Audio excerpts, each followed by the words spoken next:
विवेक अप्पांच्या आठवणीने सुरेश बापू आवटी यांना झाले अश्रू अनावर।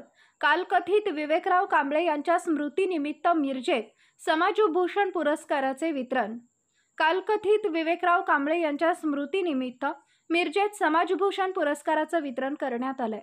विवेक अप्पांच्या आठवणी सांगत असताना ज्येष्ठ नेते सुरेश बापू आवटी यांना अश्रू अनावर झाले।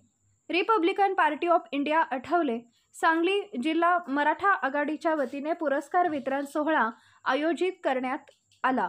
विविध क्षेत्रांमध्ये बहुमोल योगदान दिलेल्या जनसेवकांना समाजभूषण पुरस्कार देण्यात आला। मिरजेतील प्रसिद्ध धन्वंतरी डॉक्टर विनोद परमशेट्टी, आरपीआयचे प्रदेश सचिव जगन्नाथ ठोकळे, माजी महापौर किशोर जामदार, ज्येष्ठ नेते सुरेश आवटी, आरपीआय युवा आघाडीचे जिल्हाध्यक्ष श्वेतपद्म कांबळे, सांगली जिल्हा मराठा आघाडीचे जिल्हाध्यक्ष संतोष जाधव यांच्या हस्ते या पुरस्काराचे वितरण करण्यात आले। या पुरस्कार वितरण सोहळ्यात निरंजन आवटी, अरविंद कदम, दीपक शिरगुपे, गौतम कांबळे, इब्राहिम अरबाबी, मोहम्मद हनी, पांडुरंगा नांगरे, रामगोंडा, केसर गाणे, सुकुमार पाटील, ऋतुजा पाटील, शिवाजी वाघमारे, विजय वगदूम, दीपक आवळे, विठ्ठलराव सोनवणे यांना पुरस्कार देण्यात आले। यावेळी आरपीआयचे जिल्हाध्यक्ष राजेंद्र खरात, सांगली शहर जिल्हाध्यक्ष पोपटभाऊ कांबळे, जिल्हा कार्याध्यक्ष अरविंद कांबळे, जिल्हाध्यक्ष महिला आघाडी छायादिदी सरवदे, वंचित बहुजन आघाडी जिल्हाध्यक्ष Mahavir Kamble, people Republican party जिल्हाध्यक्ष महेंद्र गाडे, योगेंद्र कांबळे, मिलिंद मेटकरी, अविनाश कांबळे, विक्रांत वाघमारे, अभिनव कांबळे यांच्यासहित विविध क्षेत्रातील मान्यवर उपस्थित होते।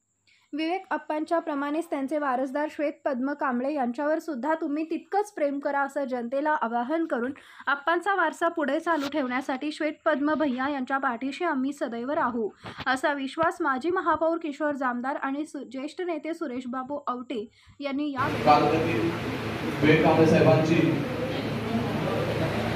जयंती आपण स्मृतिदिन या ठिकाणी साजरा करत आहोत।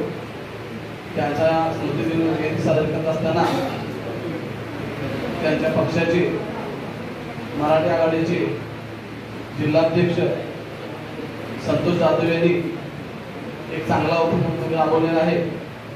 त्याबद्दल मी इतर सर्व मान्यवरांना आपण समोर बसलेल्या बंधू भगिनींना संतोष जाधव यांचे एकदा टाळ्या वाजवून सगळ्यांनी स्वागत करावं असं खरं तर विवेक कांबळे साहेबांचं कार्य आपल्याला सगळ्यांना माहीतच आहे, मी नवीन सांगण्याची गरज नाही। परंतु 80-70च्या काळामध्ये या देशात प्रामुख्याने महाराष्ट्र राज्यात आणि सांगली जिल्ह्यामध्ये एक मनुवाद्यांनी प्रचंड ताकद निर्माण केली होती।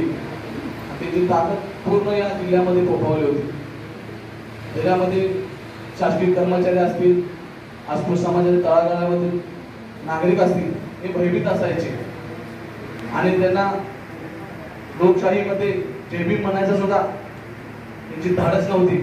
परंतु विवेक अप्पा कांबळेसारखा एक कार्यकर्ता या ठिकाणी जन्माला आला आणि त्यानं पूर्ण जिल्ह्यामध्ये एक आपलं वर्चस्व निर्माण केलं। समाजामध्ये तळागाळाच्या लोकांना सांगणारा विवेक कांबळे आवाज बनले आणि त्यामुळे त्या 80च्या काळामध्ये विवेक कांबळे साहेबांच्या दबावामुळे किंवा त्यांच्या अथक प्रयत्नामुळे लोकांमध्ये ऊर्जा निर्माण झाली